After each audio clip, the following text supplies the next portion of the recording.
What is happening, everybody? Dom here from Lensprotogo and Lens Rentals. Welcome back to the channel. You're hearing me and not seeing me this week because I'm voicing this over from a dark and obscure realm, Grand Rapids, Michigan, which is fine because these videos aren't about me. They're about these three Atlas Orion anamorphic primes in EF mount. Much more exciting. Last week, we checked out the 32mm, and this video will follow the exact same format. I'm going to do a brief physical overview of this lens, talk about its build, its design and optics, talk about its coverage a little bit, and then we're going to check out a basic lens test I set up in the studio to get an idea of this lens's characteristics. So let's not waste any time and jump directly into this. So basic spec sheet stuff for this 40mm. It's 7.4 inches in length, which is a bit longer than the next two in the set actually, and it weighs 5.2 pounds, which is slightly heavier as well. So out of these three, it's the largest and heaviest. Every lens in this Atlas Orion set conforms to the 114mm front barrel diameter, which is the size of this little lip down here, though the actual main part of this lens barrel here is slightly wider, probably just like an extra millimeter. Another really key thing to mention with this set, they're directly interchangeable. When you swap out a focal length for another, the iris and focus gears will always align in the same spot. You won't have to readjust phys motors to align up with each new lens. So that's a really welcomed feature there, especially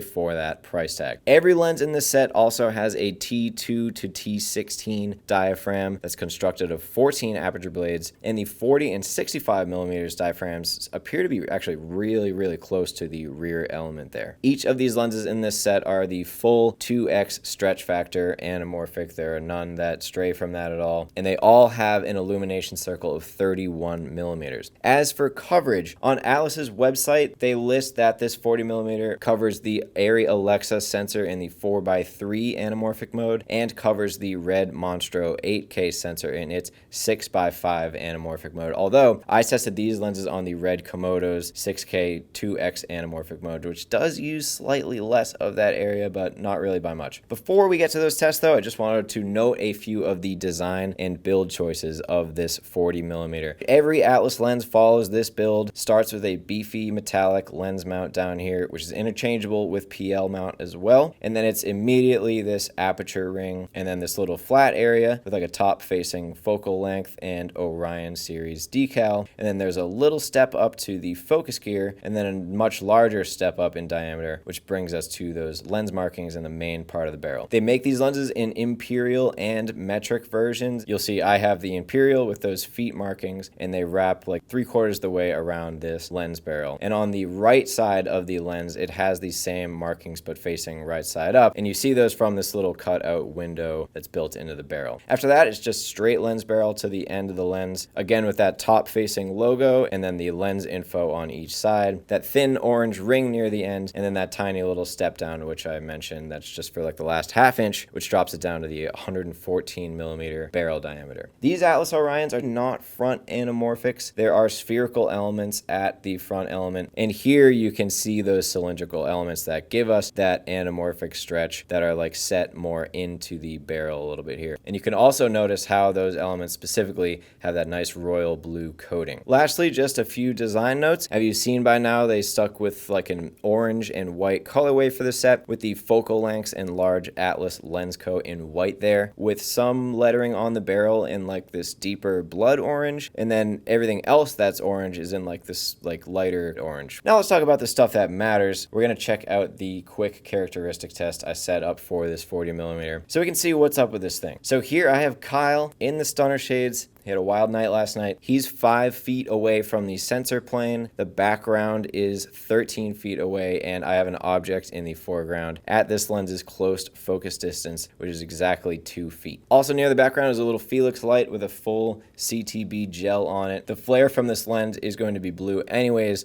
I just thought I'd give it a little help there. And also I have a string of garland that's going to connect the backdrop to the close focus point too, just for a constant stream of focus. So as I rack focus back and forth there, try to keep an eye on the lens breathing. It is there, but I think it's maintained quite well. I'm also going to do a large pan across here to see how Kyle's face gets distorted once it gets to the edges of the frame, which also handled excellently. I'm not usually too worried about barrel distortion at 40mm, but on a 2x anamorphic, you do want to check out how that stretch can happen as it gets towards the edge of the frame.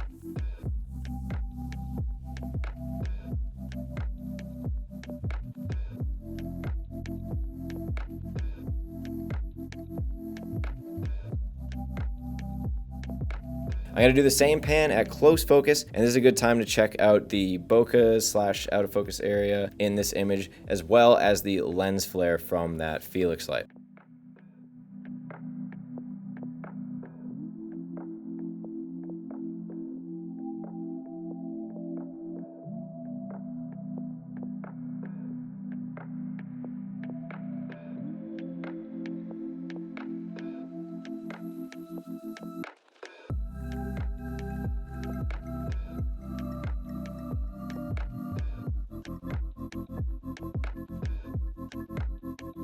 Finally, I popped in front of the camera here to see how it treats real skin tones. No offense, Kyle. And I also like to do this to see what it looks like when you obstruct that lens flare like this.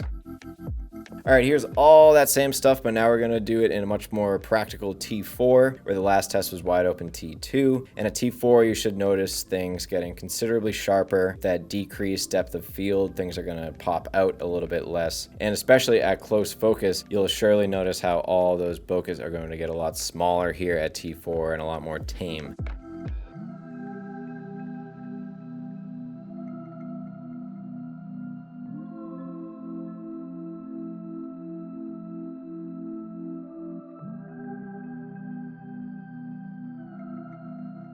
Simultaneously, the lens flare is going to get a lot more intense at T4, and it's even going to start to give a reflection where that was there, but it was a lot more subtle at T2.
Speaking of that lens flare here, I'm just moving that hard light source around so we can isolate that flare, and you can really see that extra blooming when you're shooting wide open. It has like these white sort of striations curving off the source sort of, and when it's dead center direct at the lens, you can see that large rainbowy oval that's totally absent at T4.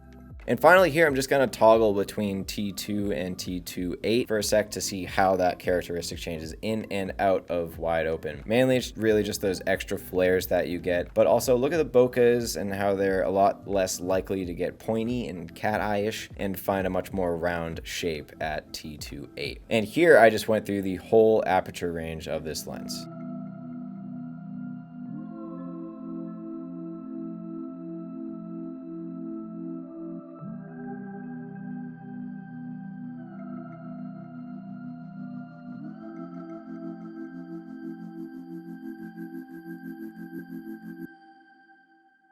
Alright everybody, like I said, it was going to be short and sweet. That's pretty much going to do it on this physical overview and quick lens test of this Atlas Orion 40mm T2 anamorphic lens and Canon EF mount. As always, if you have any questions, just keep them to yourself, all right? No, I'm just kidding. Drop them in the comments section below, and we'll start a discussion. And it can be about whatever. It can be about last week's video. It can be about a focal length that isn't in this little series. If you're curious, reach out. Also, if you happen to like this video, hit it with that little thumbs up. More importantly, hit that subscribe button if you haven't already. We are rocketing towards that 100,000 subscriber milestone. Every single one helps. If you already are subscribed, you're awesome. You can hit that little bell button that's next to the subscribe button. That's going to take it a step further by allowing you to be notified whenever we post new content, which is every week. Next week is the last video in this series on the 65mm. I saved the best for last. You're not going to want to miss it. Stay wild, people, and we'll see you in the next one.